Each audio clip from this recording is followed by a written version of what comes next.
To open night 3, it was once again a very complex visual shot. We wanted to have the sense that it was an aerial view descending on Rose Red, showing the entire complex. I think we were fairly successful with that. It was a combination of miniatures and CGI. Joining us now is Mark Carliner, our executive producer. Well, I had no idea that this enormous set was going to be as big as it was, as it started construction and tiny little miniatures and blueprints which were undecipherable. It was impossible to really appreciate the size and dimension of this piece. And as I'm watching this now and seeing these rooms and this, sense of opulence and the gargantuan nature of it, it just is still staggering to me that we were able to pull it off. And how the evil Craig, as opposed to the good Craig, which switched roles from time to time. The good Craig could become the evil Craig and vice versa. But this set and this house, from the very beginning, it was meant to be, in a sense, the star of the movie.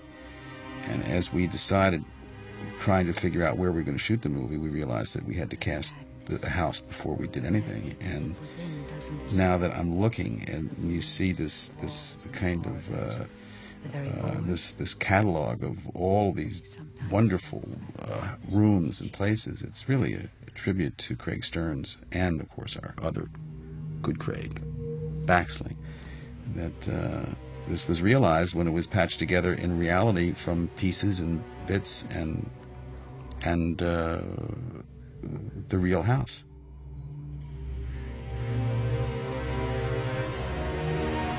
Isn't that a large part of what we mean when we say a place is unquiet, festered up with spirits?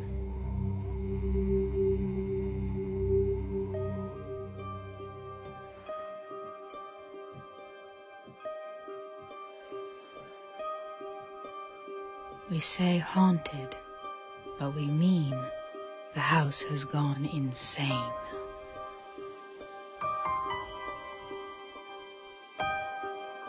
We got very lucky with Kimberly. I mean, this is a gifted actress, and it was a real stroke of luck that we got this cool girl, who's not so little anymore. There was an example of some of the visual effects that were obviously very complex. They seamlessly meshed in with our locations, which again is a tribute to Stuart Robertson, our visual effects coordinator.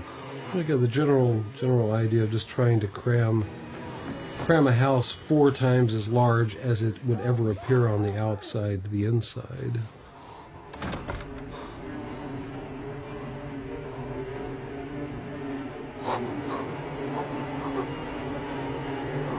Where the hell did I come from? Again, here's an example of David Connell lighting with a flashlight and a piece of foam cord. That's all that was utilized in this scene.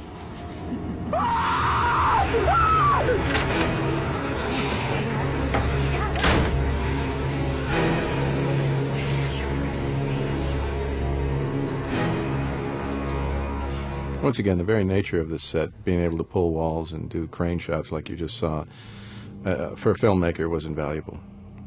If not from a production standpoint, just from a cinematic standpoint, stylistically.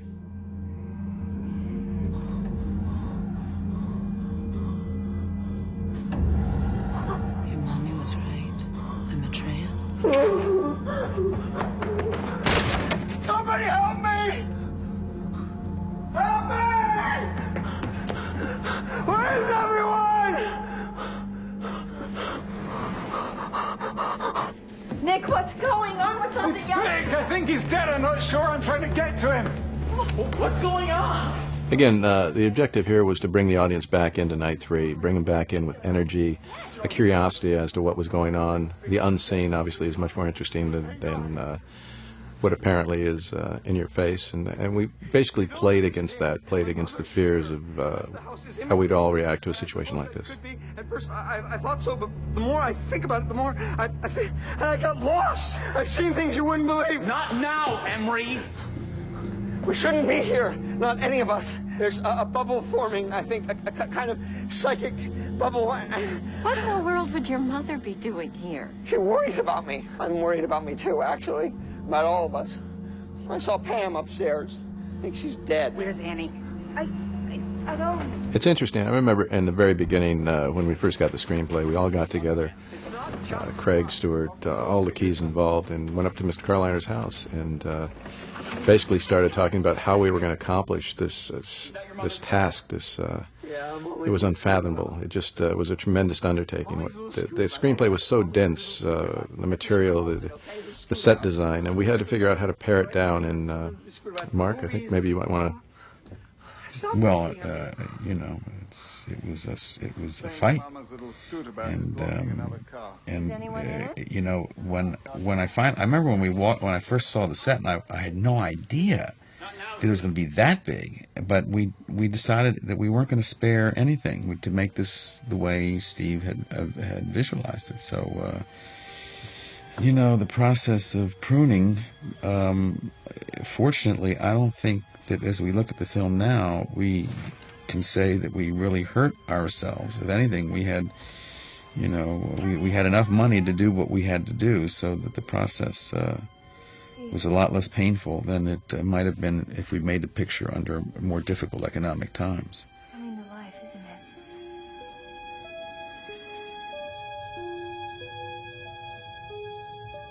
it? Now here we are in the library where the little model of the house is kept that Annie, of course, is intrigued with.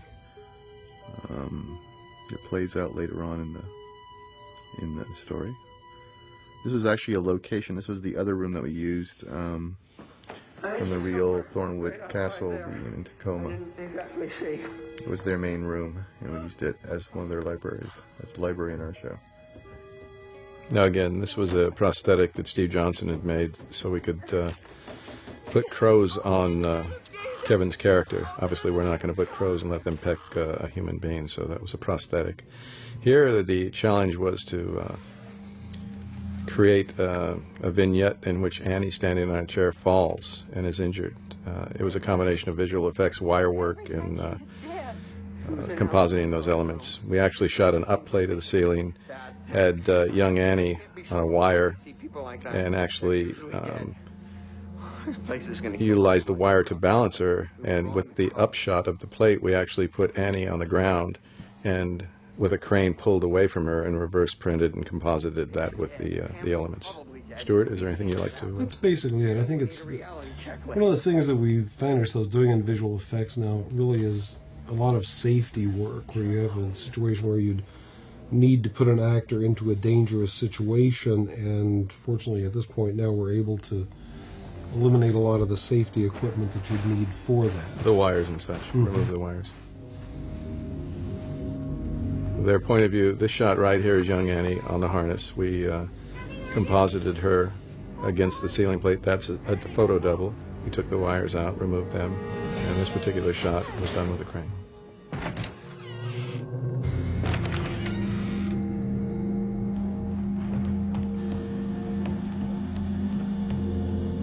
Joyce, I think we've already established that doesn't work. Annie? Annie?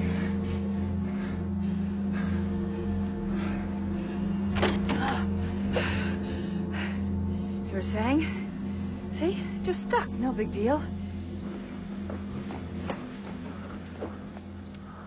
Mom, where are you? Is she all right? I don't know. Go down to the kitchen, get a lemon. If there's no lemon, bring the vinegar. Go, hurry! This is no time to make a salad, for God's sake. You're pounding on with your fist. You don't think that the glass was stuck too?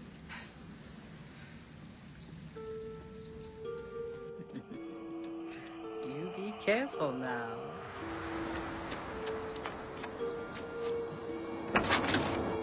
Now again, in this instance, we were dealing with a hot sky that really wasn't consistent with Rose Red, so this is a sky replacement. You can see we tried to take the sky down a bit.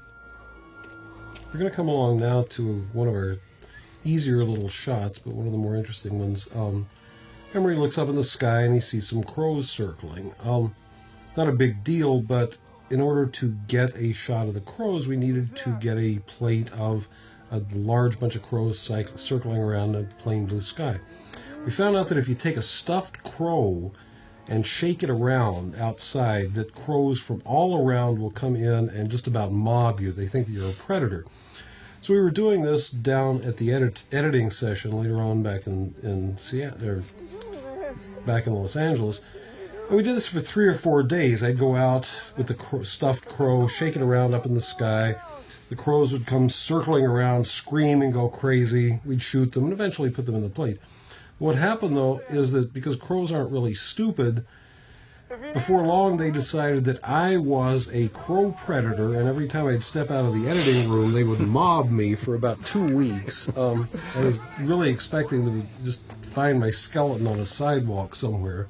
Those marks on your face are starting to heal now. Slowly, right, yeah. Again, this is a holdover from, the crows were a holdover from an original concept that I was exploring, that I would, basically the crows that were pecking on Kevin's character consistently were in evidence throughout the scenes, and we do transformations from crows to Sakina. So that's kind of a holdover from the original concept, but we found it was still effective with him in the side yard, so we kept it in. You're no good. Now, this was an example of a prosthetic on Kevin's character, and when it's all said and done, I think the prosthetics were probably more effective than the puppets. We had explored many different concepts of transparent skin to see the bone structure within the head, and once we saw the puppets, they weren't exactly what we had discussed, and I think that anytime you can utilize an actor, obviously the performance is going to be more consistent with who he is. So we basically gravitated to that for the most part, utilizing prosthetics instead of puppets.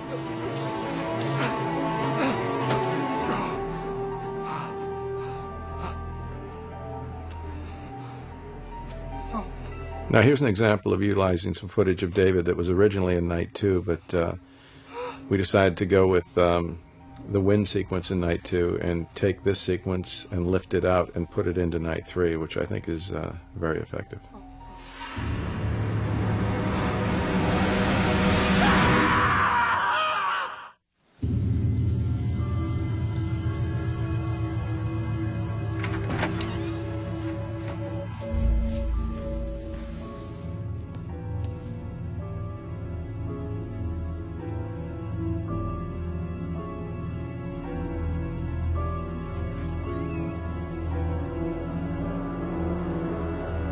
You know, it was interesting when we saw Melanie. We had seen Kimberly pretty much at the same time, and the idea of their being sisters made a great deal of sense to us. I mean, and you look at them physically. It's not much of a stretch to believe that, and we got very lucky with her too. I saw Vic. You can't have Vic as... Oh, I know. Vic was just another little rose-red mind movie like Pam and... In fact, really, that's the trick of this piece, in addition to all the visual dazzle that you've been talking about, is that ultimately, when Steve writes these things, he's writing about people. And he always makes the speech at the beginning of each one of these things to remember this is a movie about people. And ultimately it is, in this little group of actors, this wonderful little ensemble that we were able to, cobble together here. They really are the ones that carry this. I mean, everything that we're talking about in terms of the technical wizardry makes it. But ultimately, you've got to be vested in these people, and I think that they're an interesting and odd kind of group. And I think you become, by this point in the story, you're into the third night. I think that you're caring about these people, and so that's what gives this picture the kind of Stephen King feel, because ultimately that's what he's interested in, and hopefully we deliver it.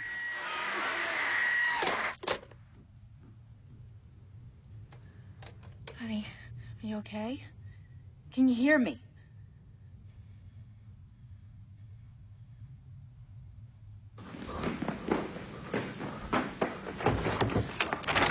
Emery.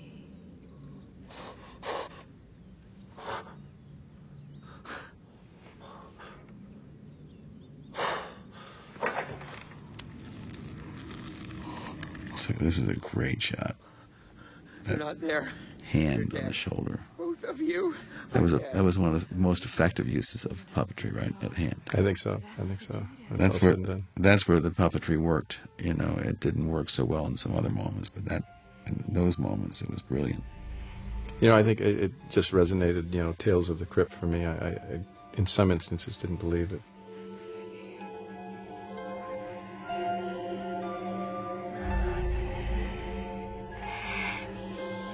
Again, we took Julia Campbell's voice and replaced Kimberly's in an upcoming scene, and also the scene with the door in Emery's hand, which you'll see shortly, was one that I wasn't sure was going to make the cut, but Stephen was emphatic about it. Obviously, this piece is a piece that didn't dwell on blood and gore, but this is one sequence that will certainly get your attention. So the fact that he championed it, I take my hat off to him. It's the reason it's in this film. Which, the one coming up? Right.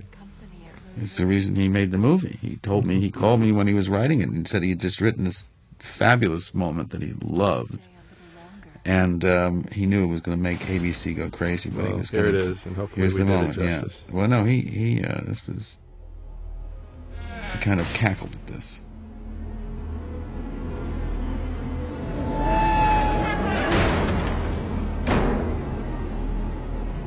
Hold on to your hats. That's the scene, right there.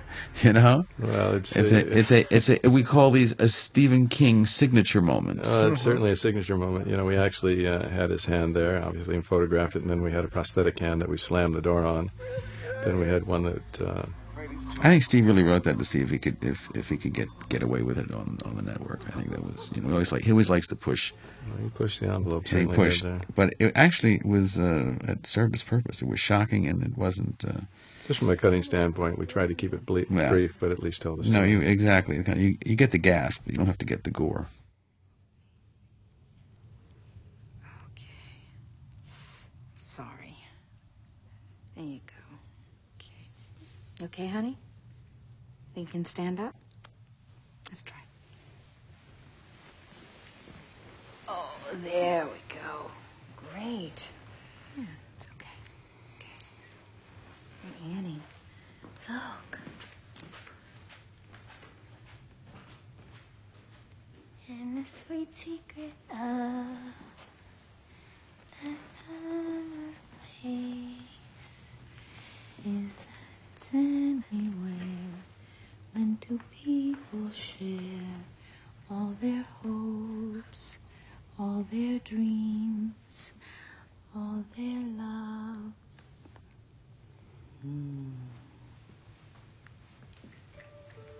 I know the song, and I know the feeling.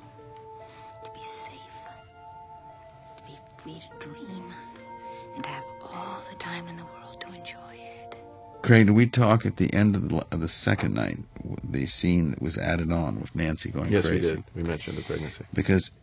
Because I mean, the scene that was added subsequently, which is her going crazy. Because if you look at this movie and think about it, if that scene weren't in the movie, which is the last scene of the second night, it's a scene of transition where you actually see that Nancy is going around the bend. It sets then this scene up, because if that scene hadn't been there, then you kind of wonder, suddenly now you come into night 3 and Nancy's kind of already gone. So it was a very interesting moment that we took. I mean, to take that additional day, which ABC was gracious enough to give us. In fact, it was their idea, actually.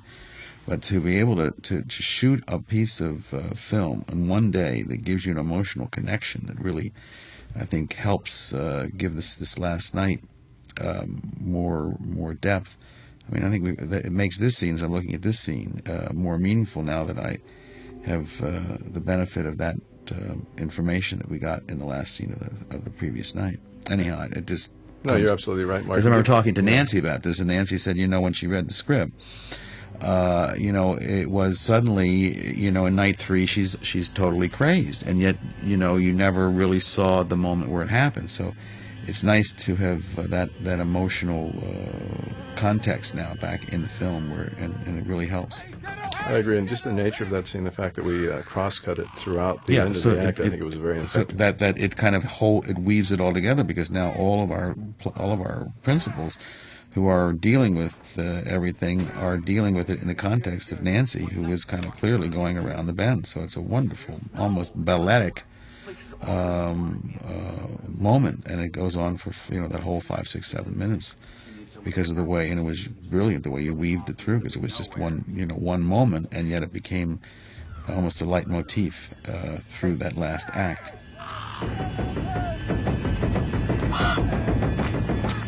Get up, hey! Move on! Hey, get off of him!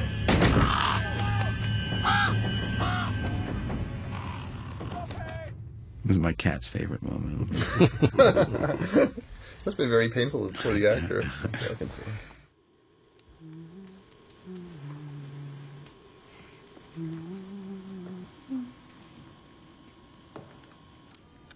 I think the power went out 15 minutes ago. I don't think it'll be on again tonight. Don't you want to know about Bollinger and Mrs. Waterman or Professor Miller? Aren't you curious at all? What about them? Any sign? No, none. I think I knew that, actually.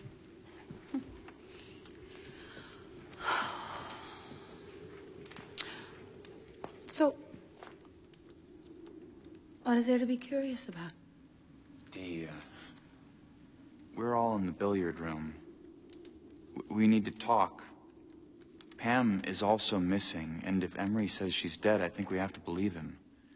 About Vic, of course, there's no question. Joyce, do you understand what I'm telling you? Of course. But since there isn't anything I can do about any of these people, not now at any rate, I'll continue with my observations. I am a scientist, you know. Or did you forget that? No, I didn't forget that. Miller did. Running around like a madman. Might have liked to say that. Thank God for battery packs. Annie.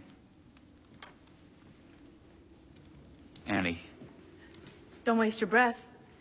She can't understand you. Can't even hear you, not in the sense that we understand hearing. Annie.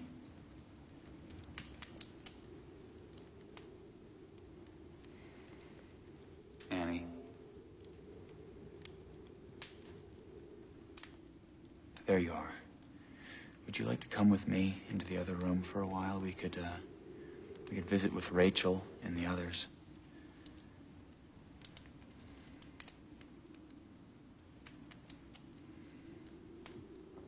Do you hear me? You do, don't you?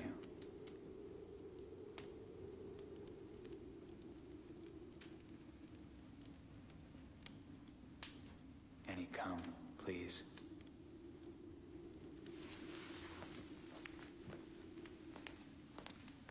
You, sure you won't come with us? All right. Let's go.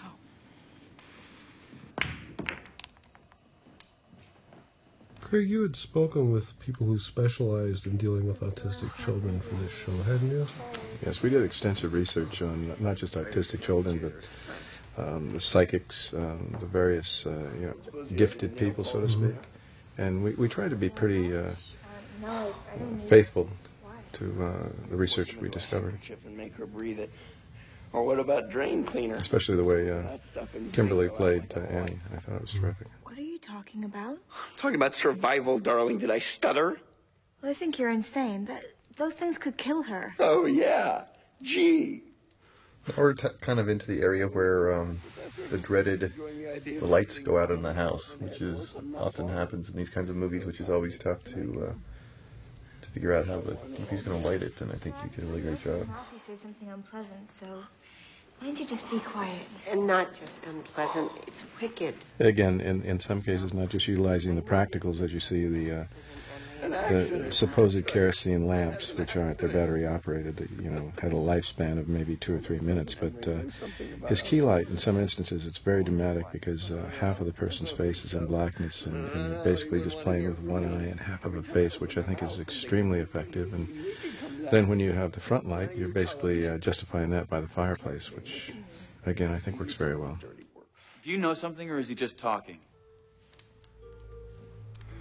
The Mirror Library, right? Yeah. What about the Mirror Library? Kevin Bollinger is dead. Now, this was actually a problem because this was a historical building, and they would not allow us to hang anything. And I think, Craig, I don't know how many meetings you guys had with at least 6 special effects people and the structural design and architects. I think we finally came to the point where we said 50 pounds would be the maximum we could hang from where the chandelier was, and so there was a lightweight dummy made that would hang. This means they're probably still somewhere around here. Or somewhere in this place. Please, a summer place where I'm safe.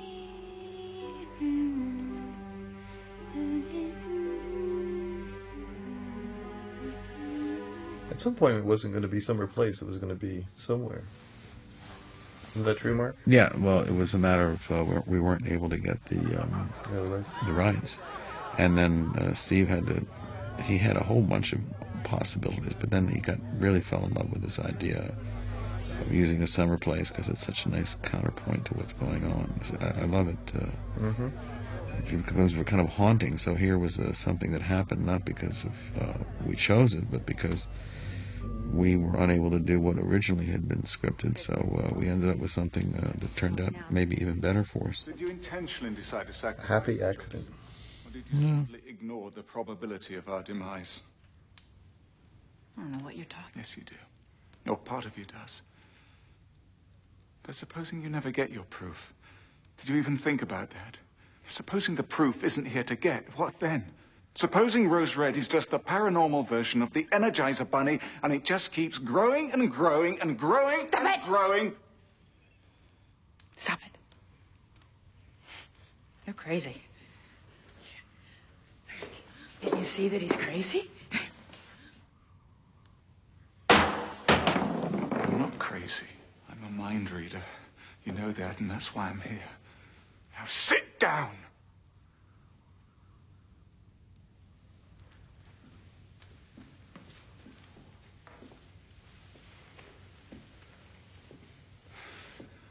Rose Red won't let you have what you want, Joyce. It won't let anyone have what they want. Ellen Rimbaud designed it to break hearts as hers was broken. To hurt as she was hurt. Well, then we have to get out of here before it can... What, kill us? A real death would be merciful. During filming, it was kind of interesting. Julian decided to run in the Seattle Marathon, and he got the majority of the crew to pledge X amount of dollars for every mile he ran. No one Wake up. realizing that he's a marathon champion. So I think I lost maybe 3 weeks of per diem to my friend Julian. 2001. Stop it.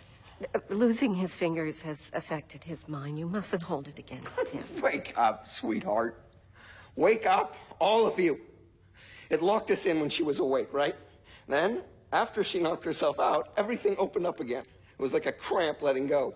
We could have gotten away then if we'd understood what was happening and acted fast enough on what we knew. And one of us did understand. Joyce understood, didn't you, Joyce? And when the little bitch woke up again, I can't. My hand hurts too much. You know as much as I do. You tell him the rest. Tell us he's insane. Start with that. But he's not. Why did you want psychics and telekinetics and automatic writers here in the first place, Joyce? It was to recharge a cell that was never dead, merely dormant. And we have all played our part, I think. But Annie has been key. But what Emery doesn't understand is that Steve has been key too. Steve? Steve's about as psychic as a ham sandwich. Please be quiet, Joyce. You tell me to shut up. How dare you? He asked you to be quiet. And do it. Please. I want to hear this.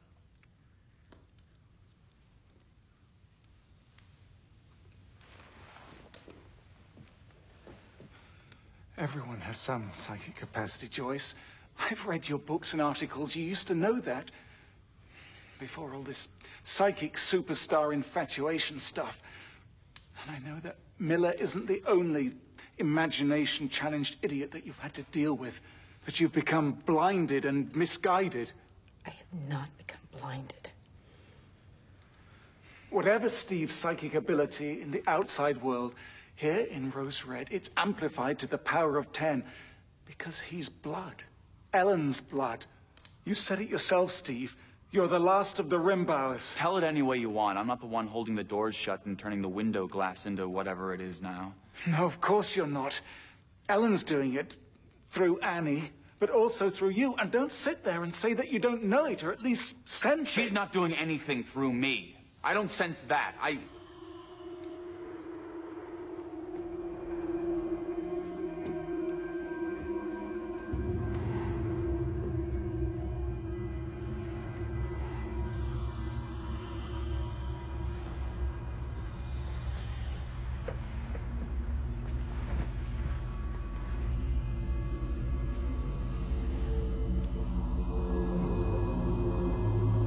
Hello, Stevie.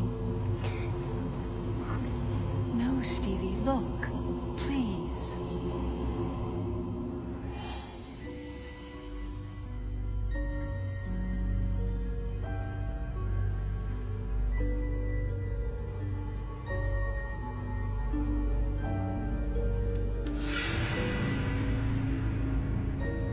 Would you like to help me build, Stevie? I'll show you how. Steve! Stevie! Where are you? Go to her, Playing games, but come Stevie. back. We have to go Come right back now. and help me build. Help me build, Stevie. Steve, what's wrong? That was a false memory. The house planted it. Are you sure? No, I'm not. For the time being, let's stick to the kid. If we take her out of the equation and the doors still don't open, we can worry about Rimbauer then. No one is going to hurt this child. Of course they're not.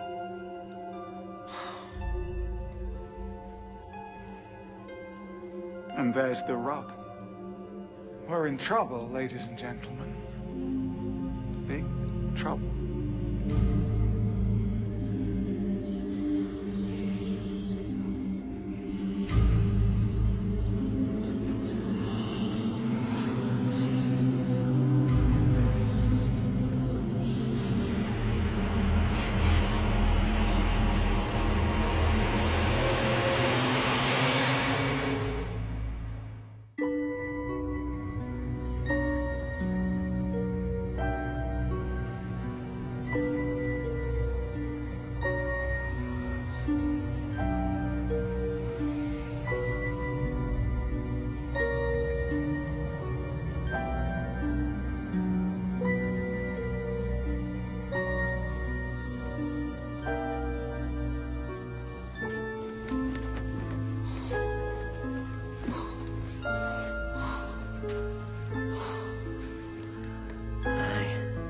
You want to play a game, Annie?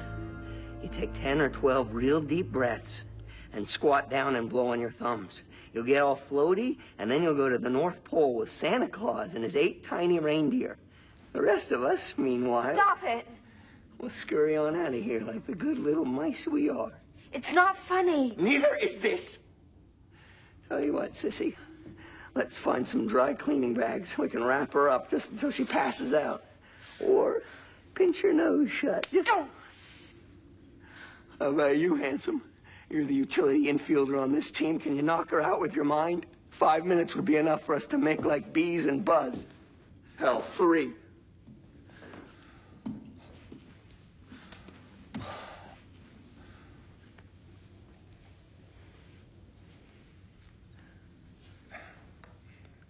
I can see her thoughts, but it's the most peculiar thing that... They're high. Yes. High above me, as if she were a princess in a tower. And she's waving, but there's no way to reach her, at least not for me.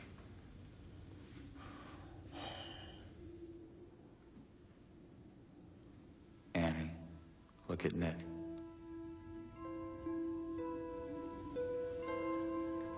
What are we going to do with you, little sister? How about this? Back of the head's the best place, just above the nape of the neck. Hit her hard, the lights go out. Hit her harder. Oh, you ugly man. You ugly little troll. Don't tell me you've never thought of it. Come on, do us all a favor. Do yourself a favor. Back of the head. Or do you want to spend the rest of your life wiping your kid sister's ass? Stop it! Stop it!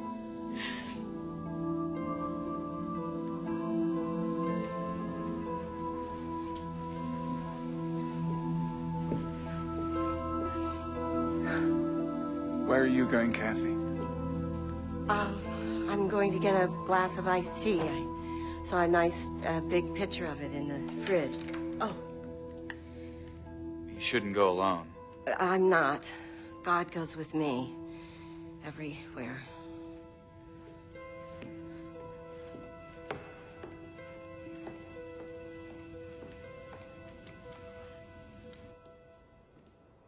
Here's the hallway from the main entry to the kitchen.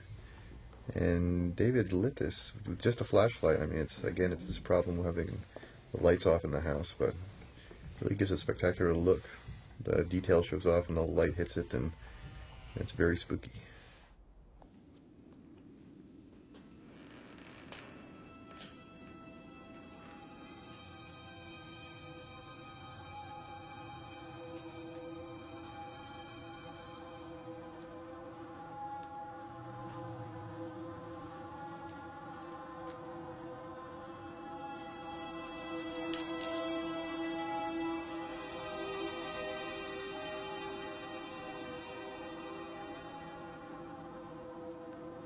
Again, I think this is another perfect example of Gary Chang's score working so well. Exactly what I was thinking. That what's that undercurrent, like a wailing siren. I was just like a wire being pulled tighter. Yeah, and tighter really. and tighter. I was actually listening to that. I mean, I really became more aware of it this time. It's clearly a choice to go in that direction rather than Bernard Herrmann. Yeah, no, very, very effective, I think. Get away!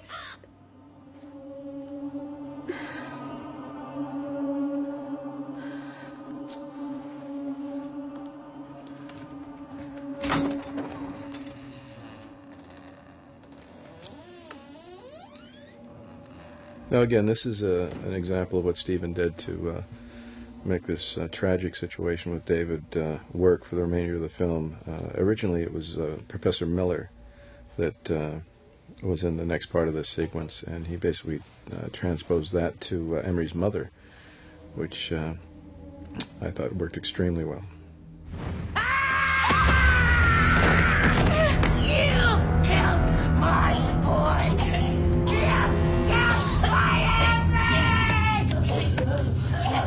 I beg your pardon? This moment happens to be one of my personal favorites in the film. It has to do with the cue ball. Great. I'm shocked. Such a misogynistic moment. I think so.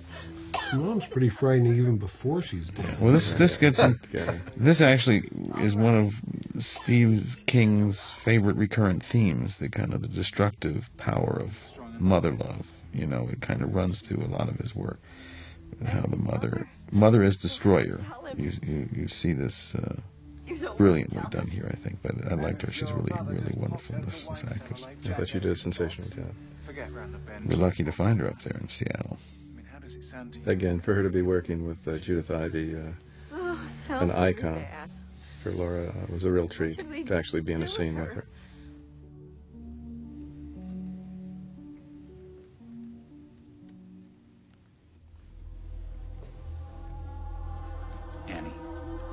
Annie, can you open the doors? Can you open the doors and let us out?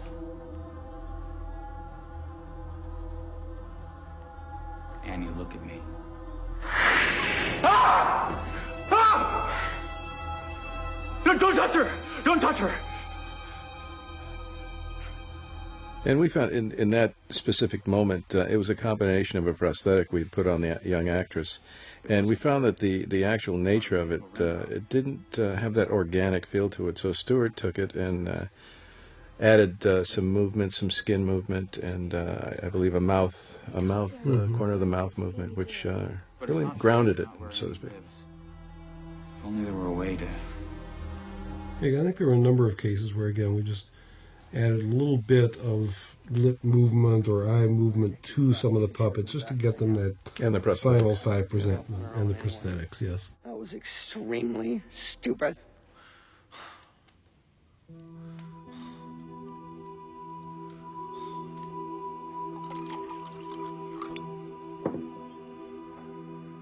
This is wrong to me. The woman is ill. She's also dangerous, to herself as well as to others.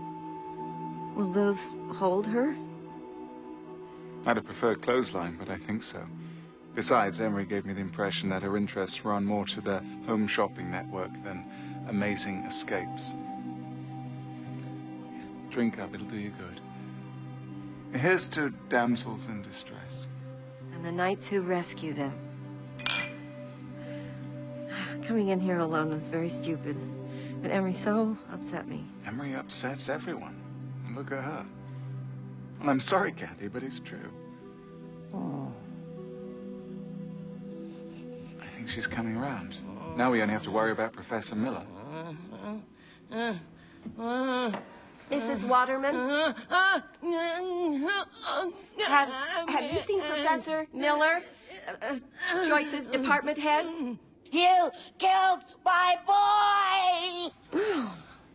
Mrs. Waterman. You got it wrong. Emery's fine. You have to sit.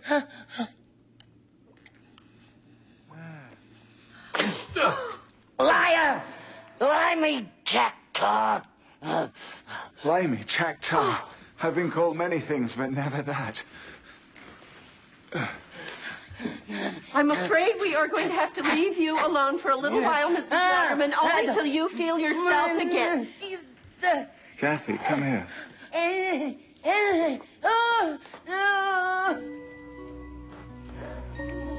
We're doing that. It's feeding office. And you must feel it too. Of course I do. Oh, dear Jesus, please get us out of here. We have to get out of here. Steve. Steve couldn't hold us by himself. Not with me, you, and Emery working against her. Now the problem is Annie. Emery was right about that. Could you... Could I hurt her? I have the power. But no, of course I couldn't hurt her.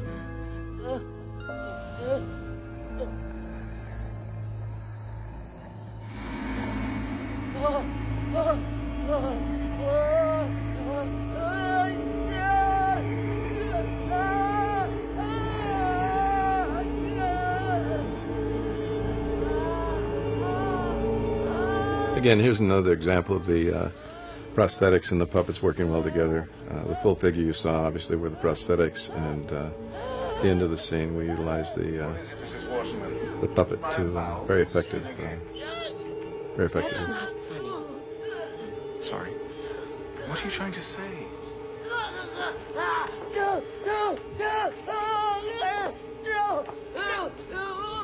Anything? Also, here Stuart added some breath for us that I thought was very effective, similar to what they did in Titanic. Strangely enough, of course, most of the crew was actually breathing real frosted breath at that point. Close the door, then.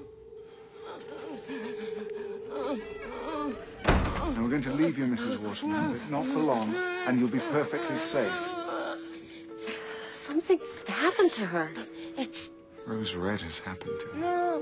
Come on, let's join the others. Oh, wait, I'm sorry we can't make you more comfortable, Mrs. Waterman, but we'll be back to get you soon. No, I promise.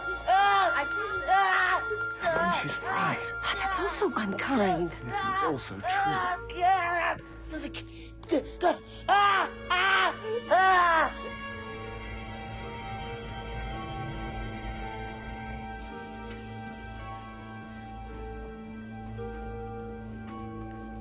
This was another hallway set that we built, colorable details on the walls. And we come up to a place where they've broken through to add on to Rose Red.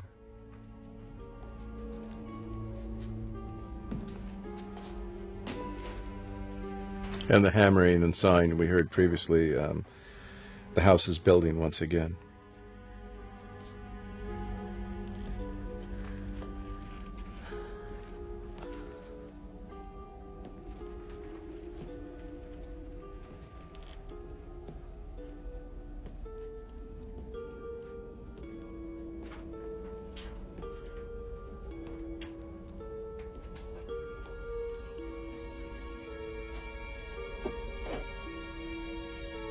Seattle livery, 1924.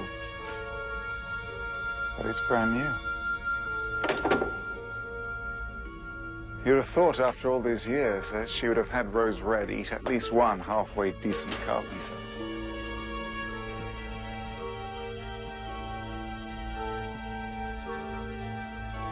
Of course, the real question is, how does it go? Now, as simple as that shot looks, obviously you can't get a rat to do that on cue. So what we had a small prosthetic rat that we basically started to get our focal length within the mouth and then snapped the zoom back and then reverse printed. But as we discovered, and any filmmaker discovers, when you reverse print, it comes back upside down. And so we had to reverse it once again, which was a fairly simple process. But just to achieve that effect, it was a bit of work. They're the friends you love the best. You never know with new friends. Old friends is best. Old friends is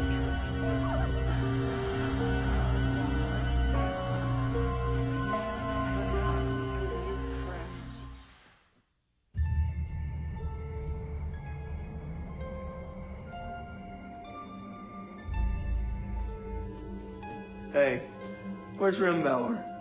I'm Frank and Babe's big sister. And to look for Nick and Kathy, I imagine. And then there were 3 little Indians sitting on a shelf. Gotta check the equipment. It's quite delicate, you know. Now, this was interesting. Everybody on the day thought this played as what we call a oneer. And I agree it did, but I thought the button on the scene was pushing into Emery. So what we did, I did 2 shots here, and when the DP saw it, he defied reason and logic and insisted that it was all one shot, which you'll see there's a wipe buried within it of the flashlight, which I think is very effective.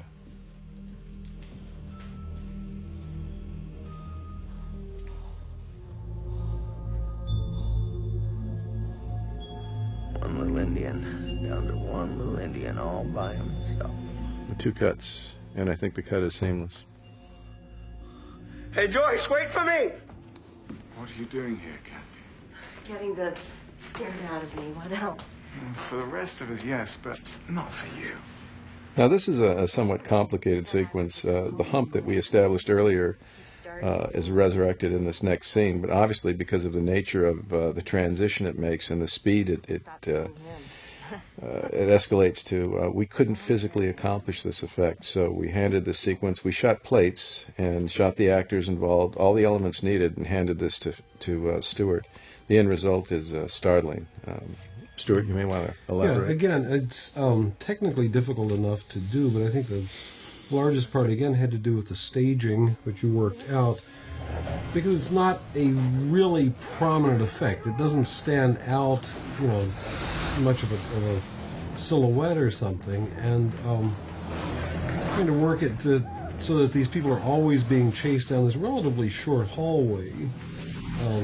But given the nature of tilting up, tipping down, and making the transition to the shadow, we had to be very specific about it, and the size of it as it escalated, Stuart had to be consistent with that, and I think the end result is pretty shocking. Yeah.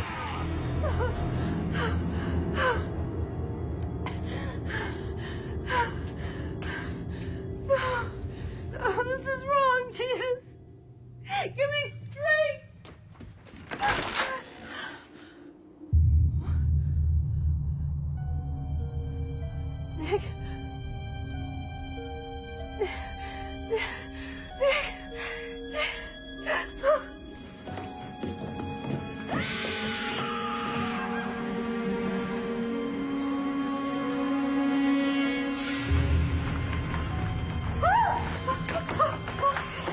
Now, there again, this was a very complicated effect that, as we did earlier with the wall rocketing away, the door actually rockets towards Kathy's character.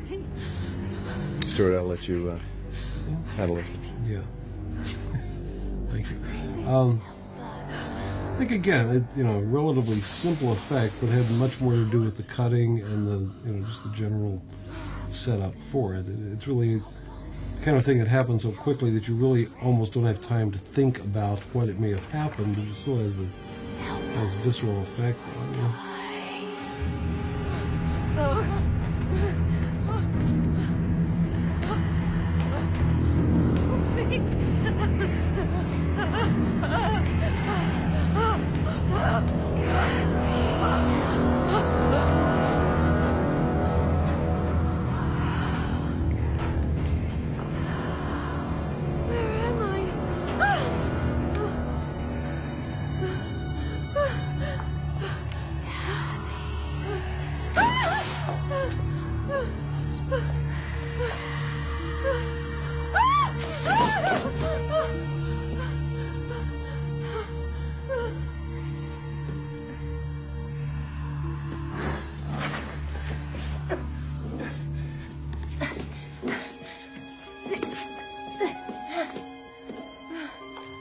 Now again, here we had the same problem. Bollinger, in theory, was hanging from the chandelier, and at the end of the scene, we wanted his eyes to open, so that was something we gave to Stuart. We shot the dummy that obviously could only weigh 50 pounds, suspended from the ceiling, but this effect that is now beginning is probably one of the two most complex in the entire piece. Right.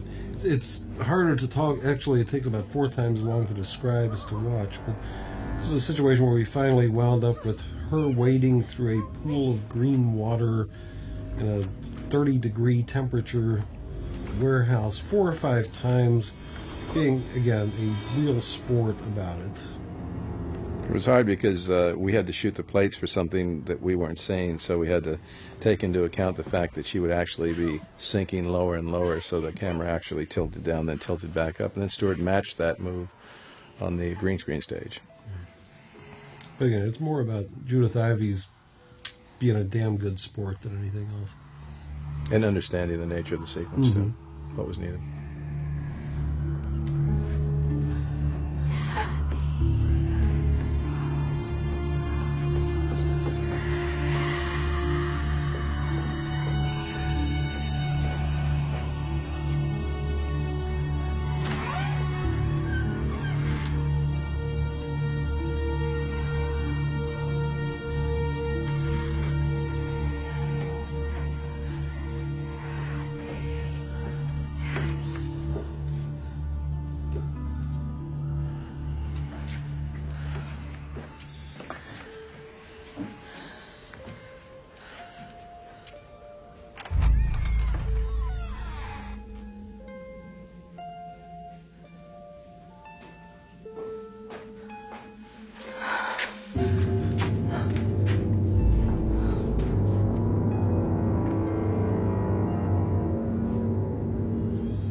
I think the lesson here is never go in the attic.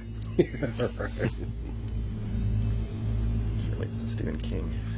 Now we've been setting up for this upcoming thing since the first time we walked in the attic. Again, with any action sequence or suspense, your peaks and valleys, and you have to basically keep pulling that wire tighter and tighter, and then have a payoff, but then give the audience a chance to digest what they've seen before you go to the next, which was a challenge in this piece. This, again, was a very interesting effect that I thought worked fairly effectively. We used practical prosthetic arms with some of Stuart's work, which was, again, seamless.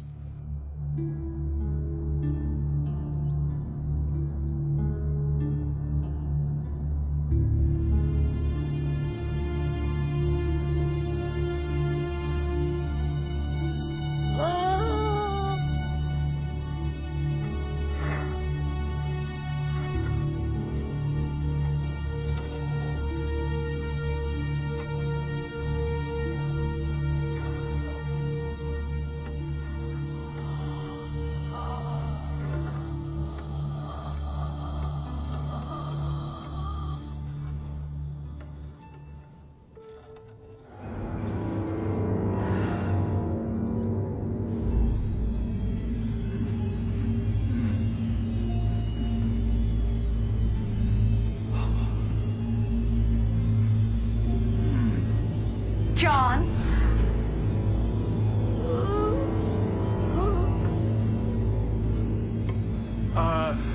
So I can explain this, Ellen. She enticed me.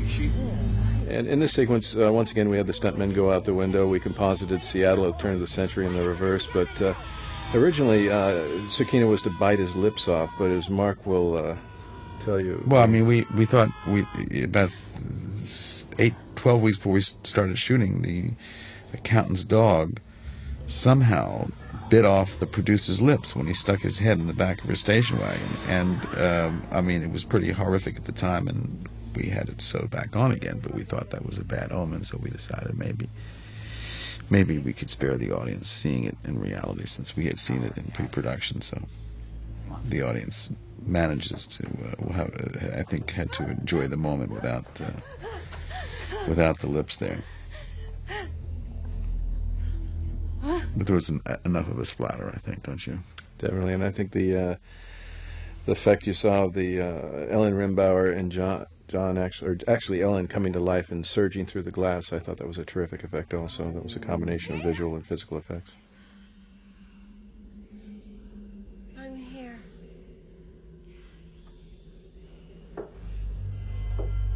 This is one of the many towers we built. We built the inside of the tower on stage as a set to shoot the inside.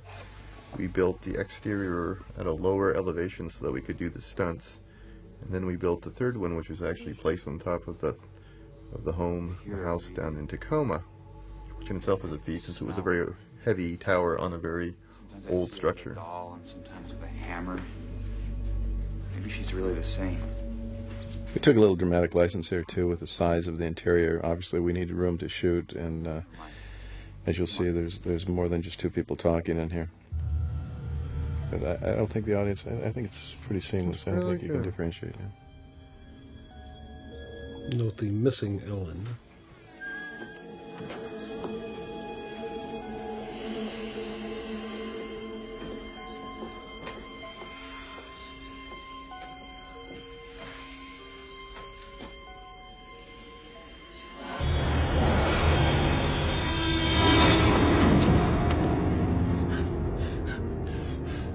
That's for scaring me all those years ago, and for trying to make me take the hammer.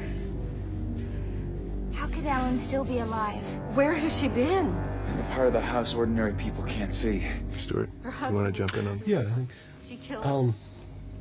See here, Craig wanted to have a sense that the lady explodes here once they reveal that it's April, and to leave, just catch that and suddenly essentially have her energy escape from her, blow away, and leave just a little trace of burn on the floor.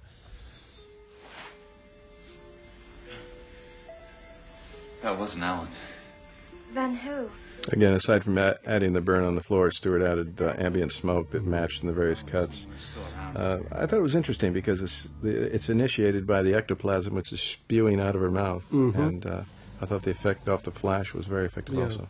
It also relates it back to the stuff that's streamed up during the seance, too. I think we wanted, really you wanted to have a consistent feeling to that. I think, again, through all the effects here, if I remember, you kind of want to have them relating to one another so that there's always a sense that this is a family of things, not just, whoops, here, shook it out of the hat and threw it in.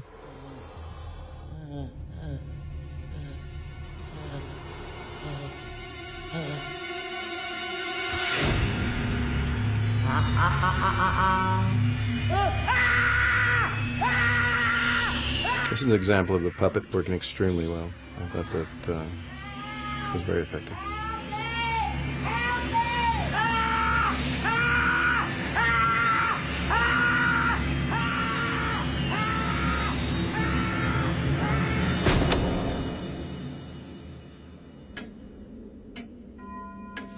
Now, that wasn't an easy task, dragging Laura Kenny for the young lady in the prosthetic. We actually had her on a small sled and had the stunt coordinator on the other side of the set with a cable pulling, assisting the actress. Here we are starting to get into one of the more elaborate domino layouts. Where's your proof? and you'd hear people setting this up, and you'd walk away, and you'd hear this clack, clack, clack, clack, clack sound. And, oh, damn, back for another hour. Please. This is one of those setups where we actually had the floor pull out and had the dominoes glued to a partial floor that slid in and out so that we didn't have to worry about them falling over some of the times. So, helped in our shooting. Really, it helped from a production standpoint because obviously we had the overhead hothead shot, which is looking directly down, but in the following sequence you'll see we had to get where the dollhouse was for the various camera angles. It's a fairly elaborate sequence. We're using wind, we're using sparks, we're using the night, which you'll see shortly. Our stunt coordinator was inside the knight's outfit, and it's a pretty horrific little sequence. I think the thing with the night, of course, your real trick was to show that there wasn't anyone inside the suit at the end of the whole thing, and I thought you did that very nicely. Don't you touch her! If he does, he'll regret it. Oh, so strong and brave, threatening the man with 4 missing. Again, it was more about being consistent with what Stephen was trying to say, that the house was getting stronger, gaining more power, and in surges of warning these people, What can you do to me that's any worse? just ever escalating. And it was a kind of a challenge for us to find different motifs, if you will, to be not keep being repetitive of the various sequences.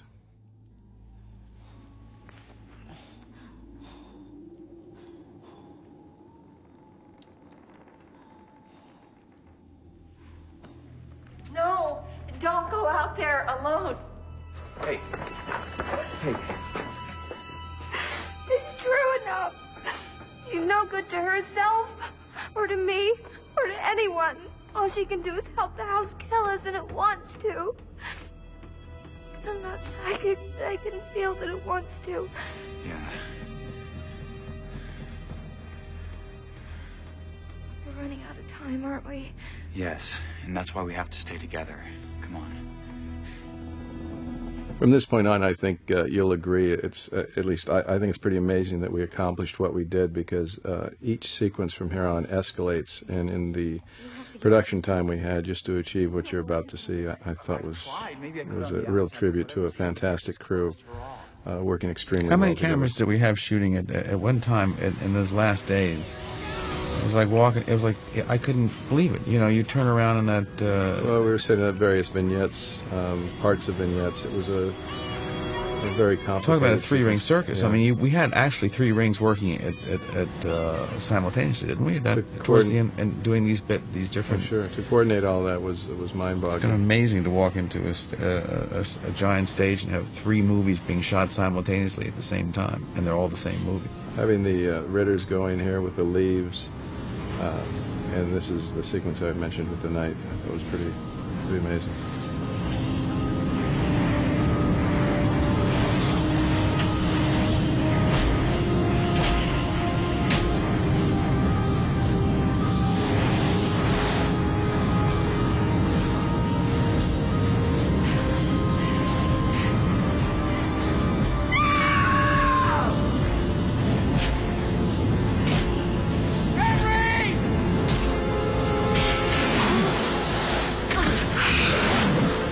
Again, every one of these setups, you know, we had to start all over from square one with the leaves, with the wind and everything else, to be consistent in the smoke, and I thought it was pretty effective.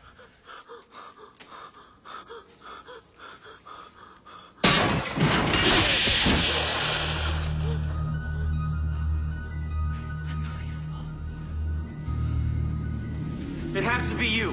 No, Yes. And also, when we start getting into the later destruction pieces here, but in the parlor, Mike Joyce's crew built this tiny little suit of armor to scale. It's about 6 inches tall and is broken up, and it's just sort of thrown away over in a corner. You don't really notice it, but I think the miniature unit that was working in conjunction with what we shot was amazing how well it cut together. The scene that Craig Stearns, our production designer and second unit director, shot with Stuart with Mama coming out of the mirror. We shot the lead-ups to it and the aftermath, but again, it was seamless the way it went together.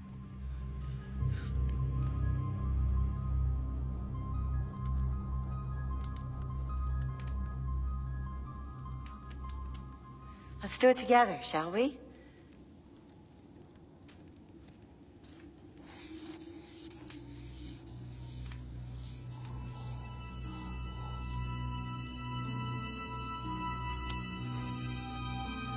And again, herein lied the challenge for us. As this sequence escalates, the house becomes angrier and angrier as the destruction becomes more substantial. And again, that was a challenge in itself. How do you top yourself? How does one top oneself? But I think we'll see.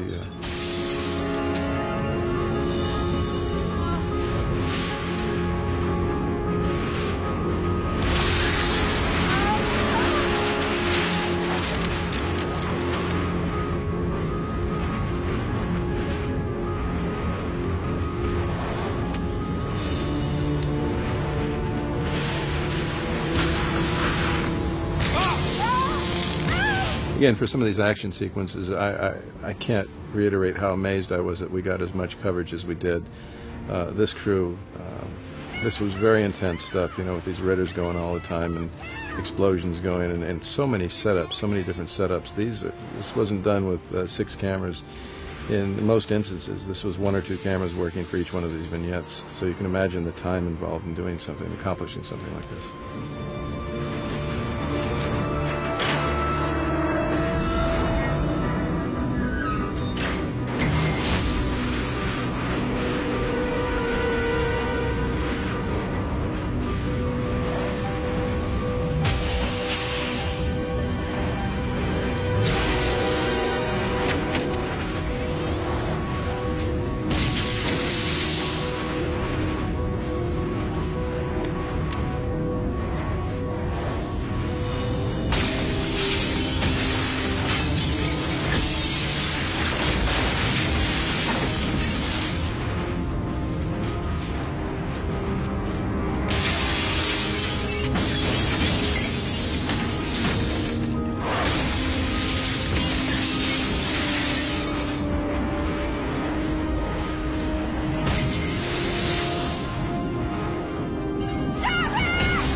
Yeah, some of these second unit shot a lot of these windows blowing out. Sometimes they were done on the actual set. Sometimes they were after we had finished completing the principal photography. Sometimes they were set pieces set outside, and quite a series of things to shoot.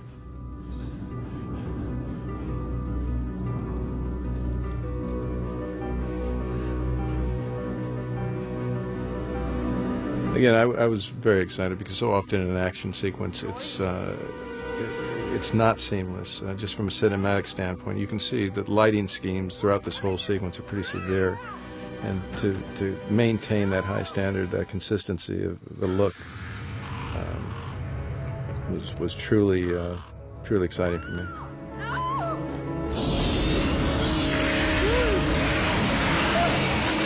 Not there, not there, not there, not there!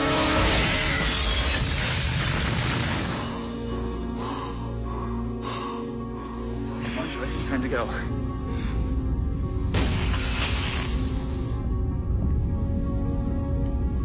Come on, I have 1,000 things to do. Penny, come on. Dee, the house is open. We have to leave. Go on, get out. Take that traitor with you. Joyce, please! Let's get out of here when we can. Joyce, listen to me. Again, my goal was always in each one of these shots was to have something happening, a cause and effect happening, whether it's within the frame or off stage, the flashes, just adding to the, whether it be the camera shake, the sparks, but always have something happening within the frame.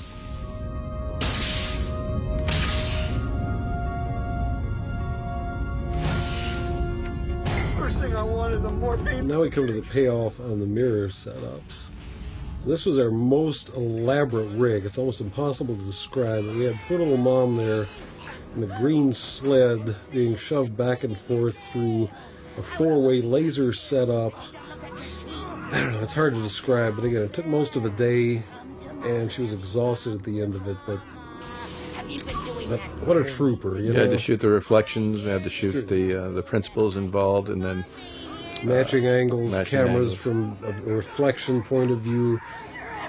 Who wants to So you're actually laying in what the reflection is in the. We're laying it in. the We're laying it mirror. in from a plate that we've shot from a camera that's at the point where it would be reflected in the mirror if there were a mirror there. It's Right.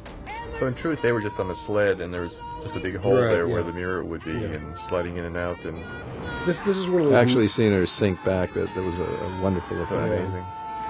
This is one of those nerd pleasure shots. You know, No, I don't know. me I and the think other it's pretty guys in the sad. Cub Scouts are really excited about this one.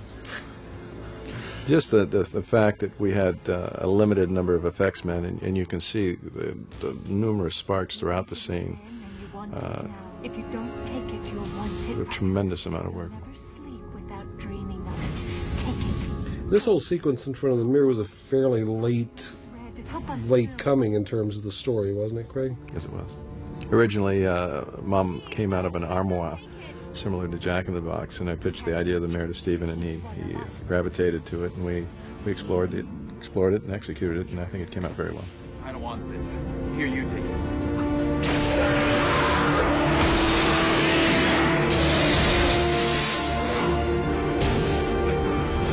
Let's get out of here. Again, this effect of Ellen flying, I thought was pretty effective also.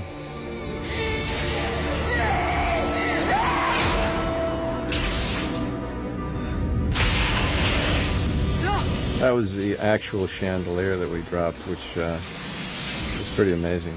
It's a shame it was a magnificent piece that Craig Stearns had designed.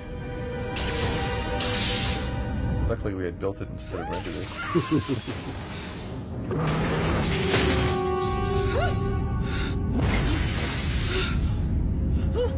So then when the ghosts come in, Craig wanted something more than them just walking through the walls.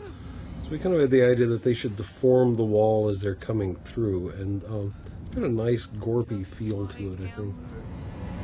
I think the fact that we played them more as a material being, I think it certainly justified it.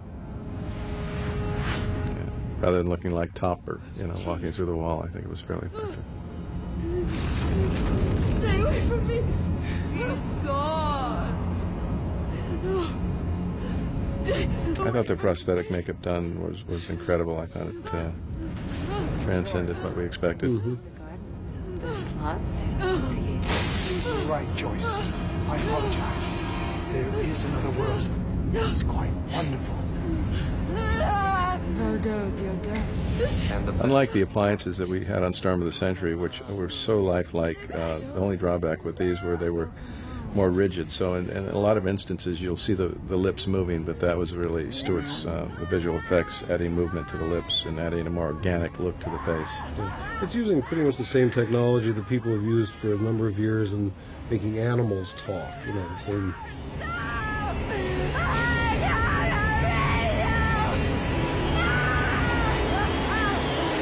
And I know now what we experienced on this show, I would have stayed away from the puppets and gone with more flexible prosthetics, allowing the actors to do 100% of this. But it sounded like a good idea at the time. At the time, unfortunately, we didn't receive the puppets until we were well into production, and we discovered what the drawbacks were. Alrighty, now we get into the really big miniature destruction coming up. All right. Not to mention the domino expert at his best. That's right, yes. How long did it take to set those dominoes up? There. Certainly a day. Did it? I think he was milking it. God. Imagine, how do you put that on your job resume? Way too much free time. No, he did an amazing job. He really was. A good sport, too. Completely insane.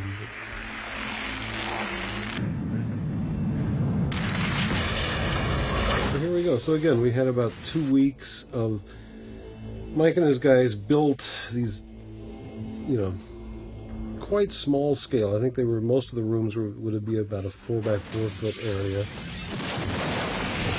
Matching Craig Stearns, sets very, very exactly. And then for about 2 weeks, we just sat there and tossed rocks at them. It was the most fun I've had in years, to tell you the truth. Obviously, a little more complex than Stuart's letting on, but I think the end result, we're all truly amazed at how seamless it looks and how realistic it looks. So often you see a sequence like this that is miniatures, and it just screams of miniature and CGI. Our goal and objective, I think we achieved, was to keep it realistic and keep it grounded and have the audience believe that they're actually within it, watching it, in the midst of it. The things were done so well that we really were able to cover usually each one with 3 or 4 different cameras and really get into positions for, where you all would have been had this actually been going on and you'd been filming it. I'm really happy with the work. And once again, here outside, we had the grid up high, dropping rocks, which I think added to the credibility of what we witnessed inside.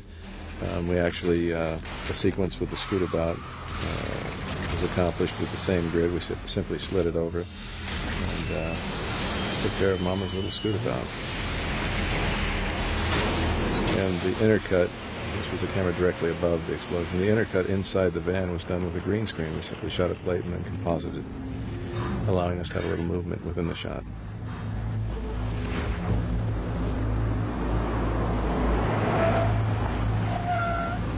There's a transitional shot coming up, which is a passage of time.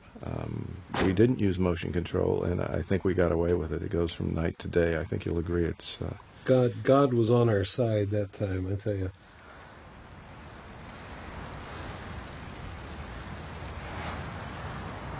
I think it's over. It'll never be over as long as the house stands.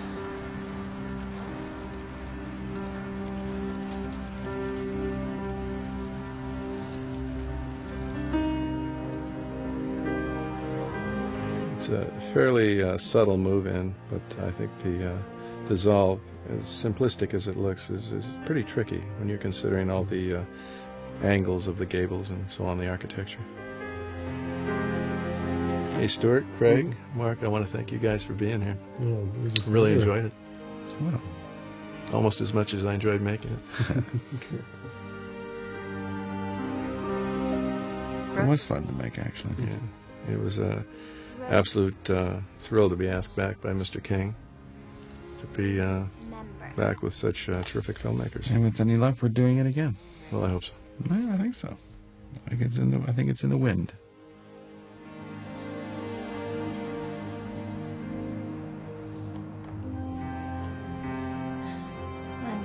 Monday it is. The wrecking ball arrives promptly at 7.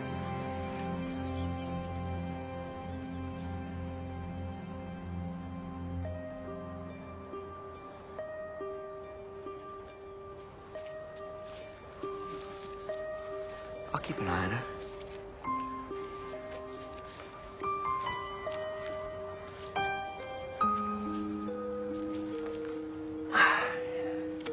Annie, who's that one for? Here our color palette took us the destruction, the darkness, the cloud had lifted, so we went with very bright spring, the greens are very vivid greens, the blacks, it's very rich, a better time, a happier time, cinematically. Can you still reach her with your mind? No, but I don't have to. We communicate pretty well, don't we, Annie?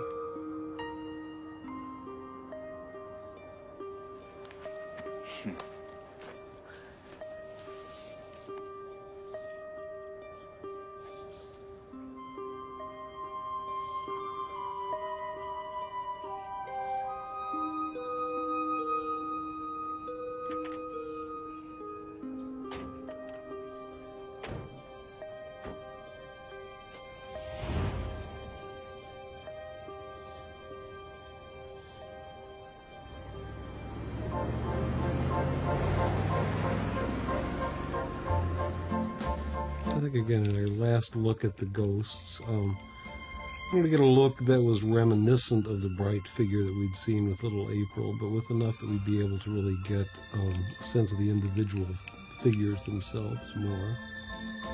So we went through a bit of R&D to get the look on this, I think.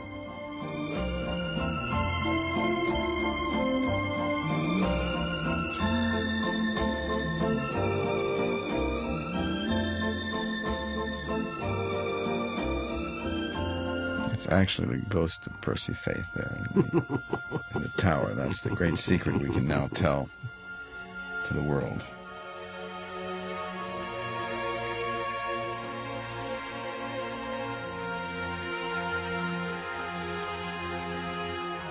And then we get a look at the full scale of the miniature here, just at the end of the shot. You never convinced me this place is not in the middle of Seattle.